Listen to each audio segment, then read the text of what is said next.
8 मई 2025 की रात को पाकिस्तान ने उत्तरी और पश्चिमी भारत में स्थित कई सैन्य ठिकानों को जैसे कि अवंतीपुरा, श्रीनगर, जम्मू, पठानकोट, अमृतसर, कपूरथला, जालंधर, लुधियाना, आदमपुर, भटिंडा, चंडीगढ़, नाल, फलौदी, उत्तरलाई और भुज पर ड्रोन और मिसाइलों से हमला करने का प्रयास किया।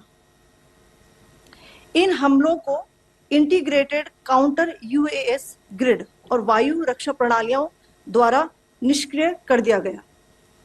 इन हमलों का मलबा कई स्थानों से बरामद हुआ जो कि पाकिस्तानी हमलों का प्रमाण है।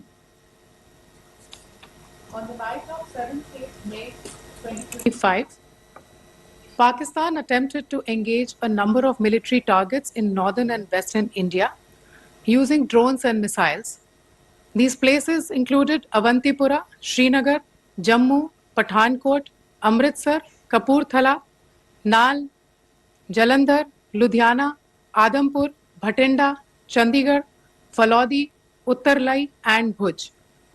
These were neutralized by the integrated counter unmanned aerial system and other air defense systems. The debris of these attacks is now being recovered from a number of locations that prove the Pakistani attacks.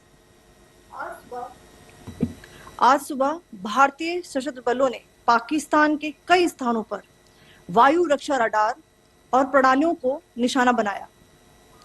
Bharat की प्रतिक्रिया समान क्षेत्र में समान तीव्रता के साथ की गई। यह विश्वसनीय रूप से ज्ञात हुआ कि लाहौर में स्थित एक वायु रक्षा प्रणाली को निष्क्रिय कर दिया गया। Today morning, Indian Armed Forces targeted air defense radars and systems at a number of locations in Pakistan. Indian response has been in the same domain with the same intensity as Pakistan. It has been reliably learnt that an air defense system at Lahore has been neutralized. Pakistan ने नियंत्रण रेखा पर आकरण गोलीबारी की तीव्रता बढ़ा दी है, जिसमें कुपवाड़ा, बारामूला, उरी, पुंछ, मेंढर और राजौरी क्षेत्रों में मोर्टार और भारी तोपखाने का इस्तेमाल किया जा रहा है। Pakistan has increased the intensity of its unprovoked firing across the line of control using mortar and heavy calibre artilleries in areas in Kupwara, Baramulla, Uri, Poonch, Mendhar and Rajouri sectors in Jammu and Kashmir. 16 innocent lives have been lost, including 3 women and 5 children due to the Pakistani firing.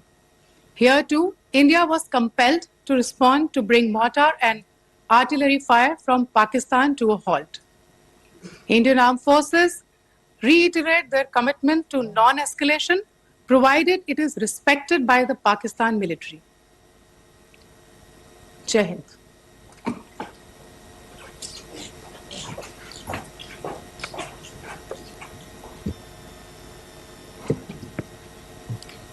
Thank you. Friends, this is, as I said, further to the briefing that was provided yesterday and some of the updates that have been just provided by Colonel Qureshi and Wing Commander Singh.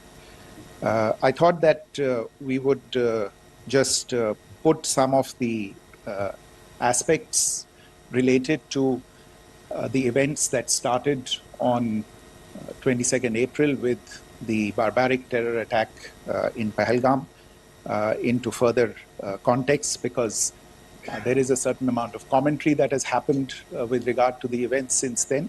And more than the commentary, there has been a lot of disinformation that has been directed at us from across the border. So a few things that I would like you to keep in mind. First of all, there is mention on all sides of escalation. I think the first point that you have to keep in mind is The attack of 22nd April in Pahalgam is the original escalation. ये जो सिलसिला है जो हम देख रहे हैं आज की घटनाओं को लेके, ये 22 अप्रैल के पहलगाम के हमले से शुरू हुआ है.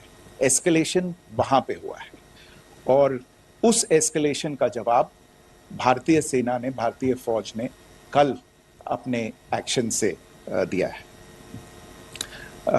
Secondly, I want to invite your attention to the involvement of the group calling itself the Resistance Front in these attacks. I pointed this out yesterday that this is a group that is a known front for the well-known Pakistan-based terrorist organization, Lashkar-e-Taiba.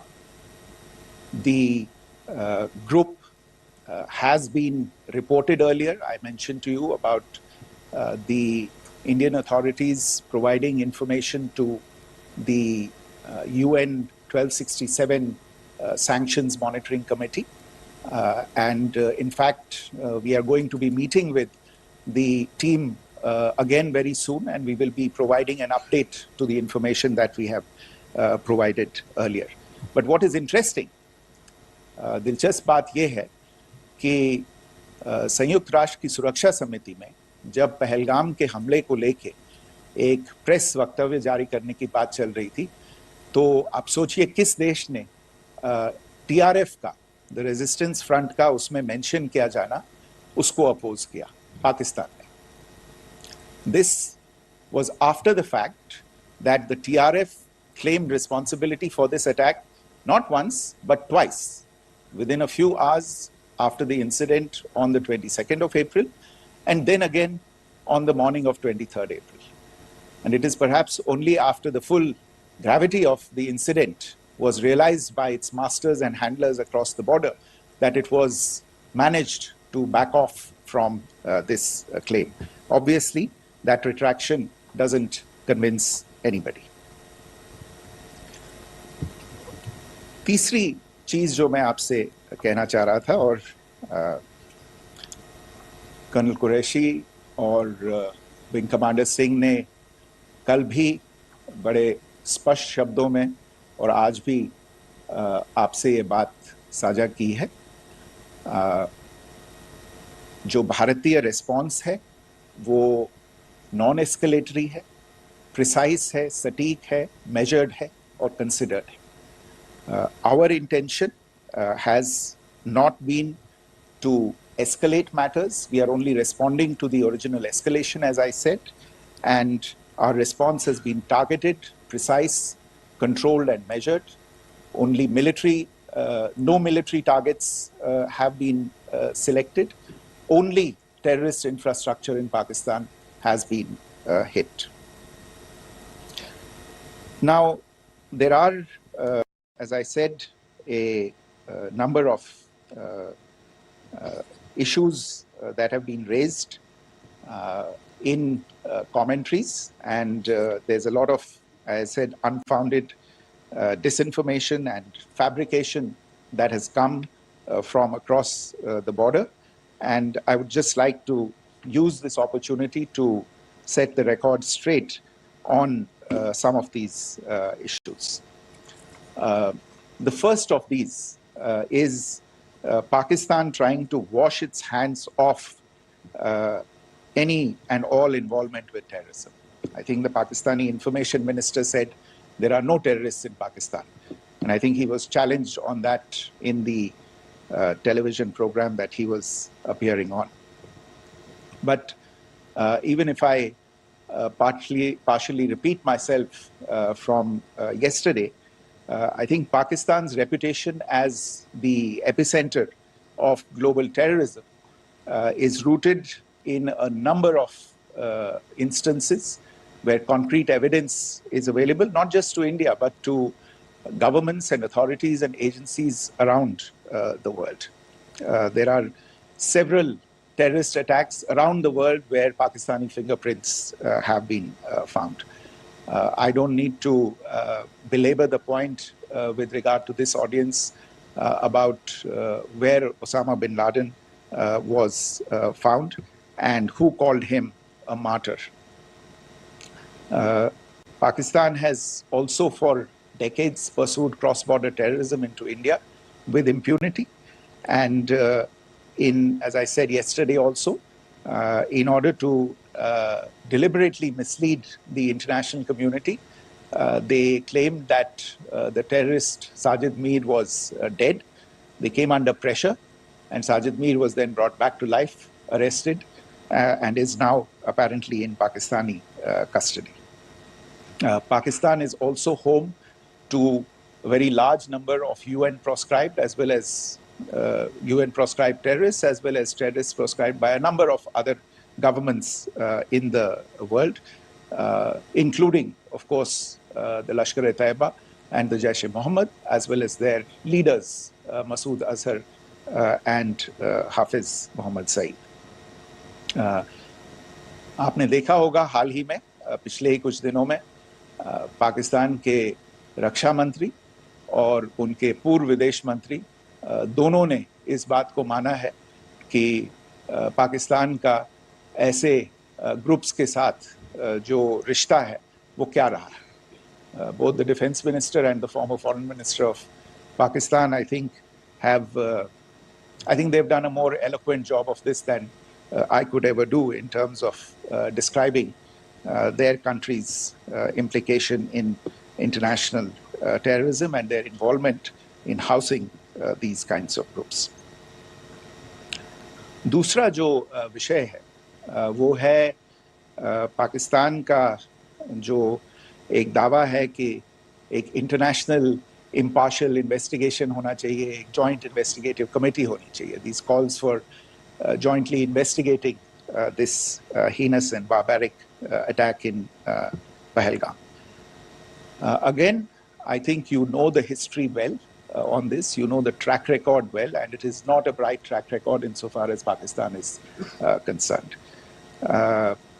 In fact, in the pursuit of justice for the victims of multiple terrorist attacks, whether it be Mumbai in 2008, in Pathankot in 2016, or many others. But in particular for these two attacks, India had offered to cooperate.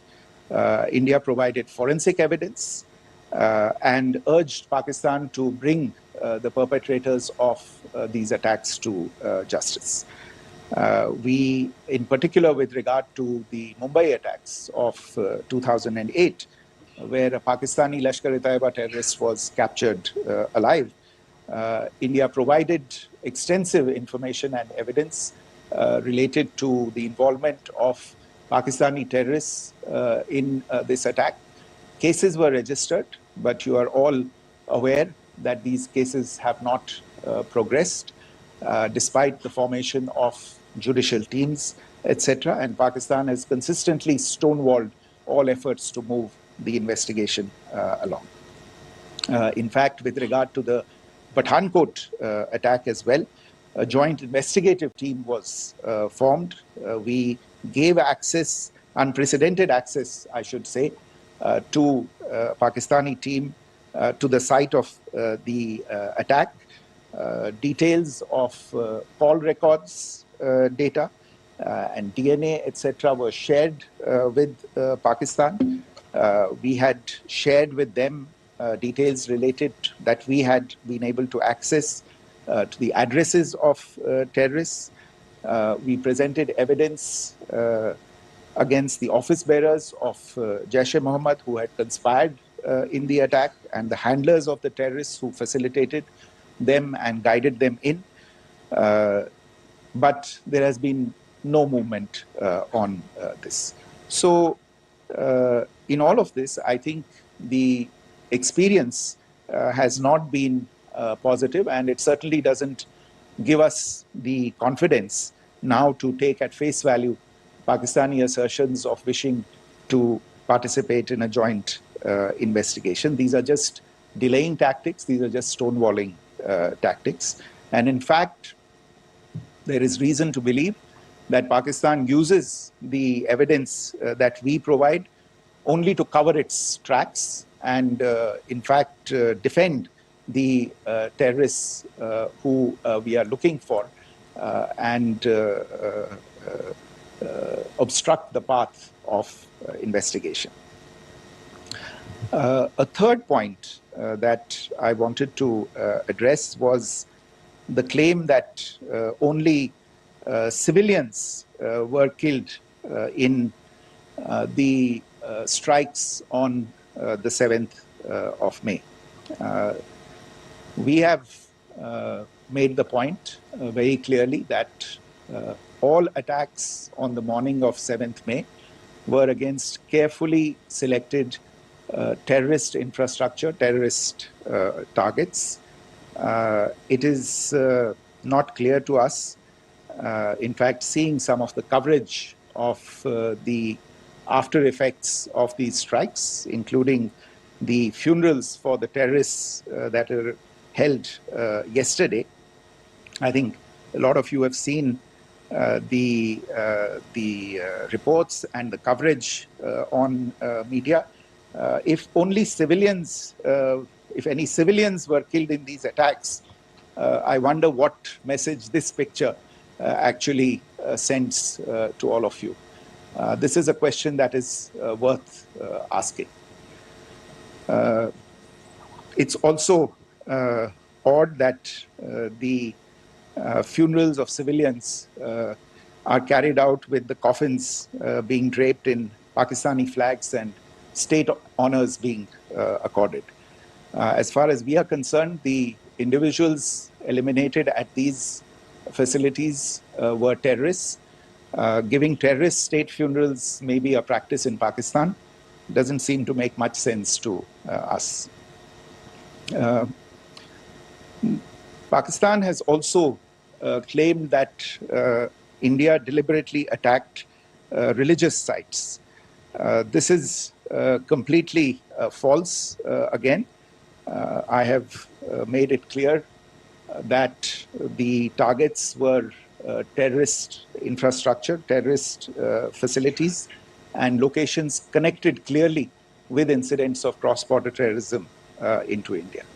And it is in fact Pakistan that is misusing religious sites as a cover to in fact radicalize, direct and indoctrinate and train terrorists. In fact, contrary to what Pakistan is claiming, yesterday Pakistan launched a targeted attack on the Sikh community in the state of Jammu and Kashmir, hitting Gurdwara in Poonch and the homes of Sikh community members, which came under attack. And we know that at least 3 individuals were killed in that particular attack. Pakistan is also making attempts to, in fact, just to add to this point, the retaliatory action that Pakistan has taken, in fact, is impacting civilians. I showed you the picture of the Gurdwara and the Sikh community members who were killed in this. There are other civilians also who've been killed and injured in these attacks. In fact, since yesterday morning, a total of 16 civilians have been killed and 59 others have been injured in the attacks by Pakistan. Not only this, Pakistan is also making attempts as part of its disinformation campaign to paint our action with regard to cross-border terrorism through the communal angle. If that is the issue, then I think I can do no better than to cite or point you in the direction of the Pakistan Army Chief's speech of 16 April 2025. I think that is the last word in communal rhetoric. And In the Pahalgam attack itself, you are aware of the kind of religious profiling that was done there. And perhaps there is a linkage between these two events. I can only say that these nefarious designs will not be allowed to succeed in India. And it is to be noted that people from all faiths, all religions, all regions in India have unequivocally, not just in India but around the world, have condemned these attacks. The Pakistani claims of now responding to India's strikes of the 7th of May. As I said right at the outset, it is India which is responding. The original escalation was by Pakistan on the 22nd of April. We are the ones who are responding to that escalation with the action that was taken yesterday morning. And again, I would like to emphasize that the action was restrained. It was directed towards non-civilian, non-military targets and confined to terrorist camps. And again, as we have been saying since yesterday, any further action by Pakistan, some of which we are seeing today, is nothing but escalation by Pakistan now, once again, and will be responded to and is being responded to appropriately. One point that I wanted to also address was the allegations to the targeting of a dam, the Neelam Jhelum project in Pakistan-occupied Kashmir. I want to say that this is an absolute and complete fabrication and a blatant lie. India has targeted only and only terrorist infrastructure, and the details of that, that terrorist infrastructure, together with the locations, were shared with you yesterday by Colonel Qureshi and Wing Commander Singh. I should note that if this kind of a claim is a pretext for targeting Indian infrastructure of a similar nature, Pakistan will be entirely responsible for the consequences that will undoubtedly follow. Finally, I want to address the some issues that have been raised related to the Indus Waters Treaty and the disinformation that has been raised in regard to that as well. The fact is that there have been fundamental changes in the circumstances in which the Indus Waters Treaty was concluded, and they call for a reassessment of the obligations under the treaty. Over the last year and a half to 2 years, India has been in communication with the government of Pakistan. We've sent several notices to them requesting for negotiations to discuss modification of the treaty. India has for 6+ decades now honored the treaty, even during periods when Pakistan imposed multiple wars on us, and even when relations were adversarial. Pakistan is the one that has been acting in violation of the treaty, deliberately creating legal roadblocks in India exercising its legitimate rights on the Western rivers.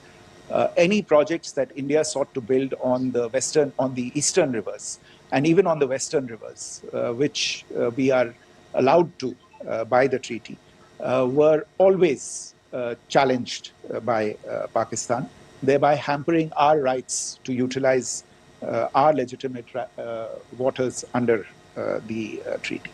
In fact, if you see, the preamble of the treaty itself states that the treaty was concluded in a spirit of goodwill and friendship.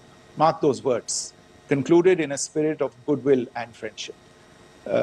ये भारत का धैर्य और भारत की सहनशीलता है जो 65 साल से हम इतनी प्रोवोकेशन के बावजूद इस ट्रीटी को निभा रहे हैं. However, as has been made clear earlier as well, Pakistan has not responded to our requests to enter into negotiations for a reassessment of the obligations under the treaty. A number of conditions have changed. This is a treaty that was based on the engineering techniques of the 50s and the 60s. We are living through the first quarter of the 21st century. Technological changes and technological advancements have to be taken into account. There are demographic changes. There are climate changes that have taken place. There is the imperative of clean energy. And of course, the terrorism that Pakistan has wreaked in the state of Jammu and Kashmir itself has hampered India's ability to exercise its rights under the treaty. Pakistan's persistent refusal to respond to our requests to enter into government-to-government negotiations on the modification of the treaty is, in a sense, itself a violation of the treaty. And therefore, India has taken the step of putting the treaty in abeyance until Pakistan abjures irrevocably its support for cross-border terrorism. Maybe I'll stop there. I mentioned earlier yesterday as well that this is an evolving situation. I would therefore ask all of you to be considerate and restrained. It will not be possible for us or my colleagues from the armed forces to share operational details at this point in time. Beyond that, if you have any questions, may I have time for only a few, and I'll try to answer those questions. Okay, I give the floor to Rishabh. On Secretary, good evening. This is Rishabh from Times Now. I just wanted to understand, as per the press release that has been released earlier today, it says that we have successfully hit at the air defense of Lahore. Does it give our forces a better chances if in case of further escalation? And are there other air defense places as well at strategic location that were targeted? Rishabh, you are violating the first rule that I set out at the end of my remarks. The press release that has been issued by the Ministry of Defense today speaks for itself. It is related to operational matters. It's been released by the Ministry of Defense. As more information becomes available, it will be released at the appropriate time. Once again, please don't go into operational details at this point in time because this is a constantly evolving situation. Yeah, go ahead. Foreign Secretary Smita Sharma, just wanted to ask, the Pakistani Minister Ishaq Dar in an interview has claimed that the national security advisors of India and Pakistan have spoken to each other, if you could confirm or deny, and is complete severance of diplomatic ties with Pakistan also on the table? I have no information with regard to contacts between the two national security advisors. Insofar as diplomatic relations are concerned, you've seen the steps that were announced in response to the following the meeting of the Cabinet Committee on Security on the 23rd of April. There are no further steps that are under consideration at this moment in time. Here, go ahead.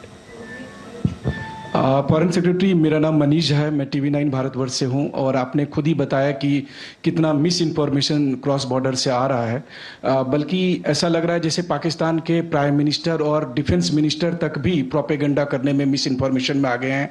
वो कई बार तो ये तक दावा करते हैं कि हम 3 राफेल हमने गिरा दिया, इतने हमने मिग गिरा दिए, और जब उनसे पूछा जाता है तो वो कहते हैं कि सोशल मीडिया में हमने ये सब चीज़ें देखी थी.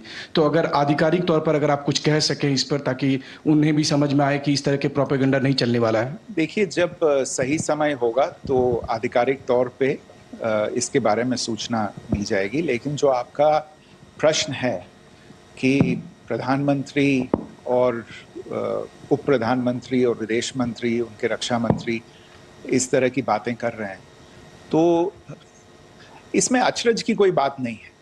आखिरकार ये एक देश है जिसने अपना इसका जन्म लेते ही झूठ शुरू हो गया था। 1947 में जब पाकिस्तानी फौज ने जम्मू कश्मीर पे दावा बोला, तो उन्होंने किसी ऐसे वैसे व्यक्ति से नहीं, संयुक्त राष्ट्र से झूठ बोला कि हमारा कोई लेना देना नहीं है इससे, ये लोग जो गए हैं वो तो कबायली हैं। वो तो जब हमारी फौज वहां पे पहुंची और यूएन के लोग, संयुक्त राष्ट्र के लोग खुद वहां पे पहुंचे, उन्होंने देखा कि वहां तो पाकिस्तानी फौज घुसपैठ करके आ गई है, उसके बाद पाकिस्तान को मुंह की देखनी पड़ी और उनको मानना पड़ा कि हाँ, उनकी फौज वहां पे कुछ समय से पड़ी हुई है। तो ये जो यात्रा है एक तरह से 75 साल पहले शुरू हो चुकी है। तो I am not surprise that this kind of disinformation is being indulged in. Yeah. Siddhant. So Siddhant from Beyond. Sir, we have seen a lot of negative comments coming from the Pakistani military of escalation. If tomorrow there is an escalation, there are strikes, we know one attempt has been thwarted, what will be the Indian response to those attempts of creating more escalation? Because it is looking like it's going towards more escalation. And my second question is, are any other world powers, essentially the P5 countries, the West Asian countries, reaching out to de-escalate the current situation? Look, on escalation, we've already made our stance clear. I mean, there are two basic points. First of all, it is Pakistan that escalated on the 22nd of April. We are only responding to that escalation. And then what we have said yesterday and what my colleagues have said today, that now if there is an attempt at further escalation by Pakistan, it will be responded to in an appropriate domain. And therefore, the choice is entirely that of Pakistan to make. As to your second question, I don't think I can do better than to point you in the direction of the statements that are being made from practically every chancellery in the world and the sentiment that they are carrying. That sentiment essentially and for the major portion is support for the government of India in the context of the condemnation of the terrorist attack in Pahalgam on the 22nd of April. There is wide recognition of the government of India's right to respond to these attacks in self-defense, and of course a desire to ensure that there is not further escalation. I think these statements speak for themselves. Yeah. There. Sir, this is Mausami from India Today. Now, in the all-party meeting, we have learned that the defense minister has said that, in the operations in Sindoor, almost 100 terrorists were killed. Would we have any details about what is the number like, and also about if there were any big faces, masterminds, terrorist masterminds who were in fact killed? There is also a report that Masood Azhar's family's 10 members have been killed, and Rauf Asghar, who was actually the mastermind of Pulwama, he's also been badly, severely injured. I don't have information at this point in time to share with you on these issues.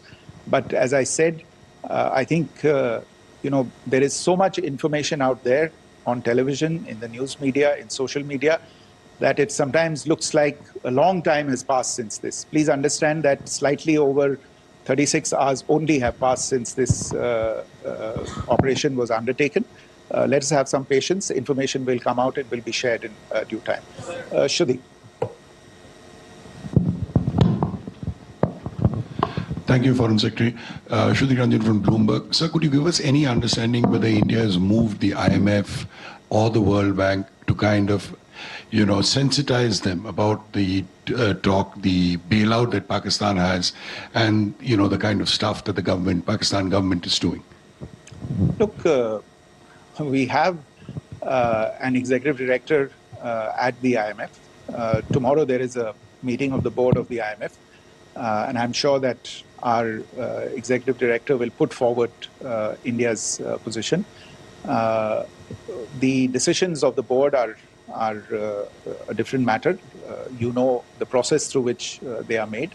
But I think the case with regard to Pakistan should be self-evident to those people who generously open their pockets to bail out this country. And since you are from Bloomberg, I think you would have the data on how many IMF bailout programs have been, very good, thank you, have been sanctioned in the space of the last 3 decades. And I think you would also have an idea of how many of those programs have actually reached successful conclusion. Probably not many. So I think this is a decision that board members have to take by looking deep within themselves and looking at the facts. So we can, one last question, sir. Yeah. One last question. Foreign Secretary, I'm Siddhant from CNN News 18. I would like to know, since it's an opportunity to speak to you, I would like to know the response coming from United States since last 3 weeks. Saudi Arabia, Qatar. In fact, Prime Minister Modi spoke to Qatar before the strikes that evening. Perhaps how do you read the support coming from these countries? Perhaps traditionally they were seen on the other side. This time around, their statements are strong worded. In fact, India-Saudi joint statement also had a very strong condemnation, strong worded condemnation. United States at all levels have condemned the attack and have extended support. In fact, Saudi Deputy Foreign Minister is in India. He just met EMS Jaishankar. Also, if you could shed some light on his visit, his meeting with EMS Jaishankar. In fact, we have also been told that he met Prime Minister Modi. Thank you. Look, all the countries that you named and many others, we have been in touch with them. The Prime Minister has spoken to a large number of world leaders. A large number of world leaders have called him, as have called the External Affairs Minister. As we speak, there are conversations going on today as well with world leaders. And your assessment or conclusion of the general tenor of these messages is very much on point. And I think this is a recognition of the fact, firstly, of the barbaric nature, the unprecedented nature and character and features of the attack in Pahalgam, and a recognition of India's right to respond to this, and also a recognition of the fact that in responding, we have been nothing but responsible and have done so in a restrained, in a measured, and in a non-escalatory manner. I think that counts for something. People have taken that into account, and that is what is explaining the kinds of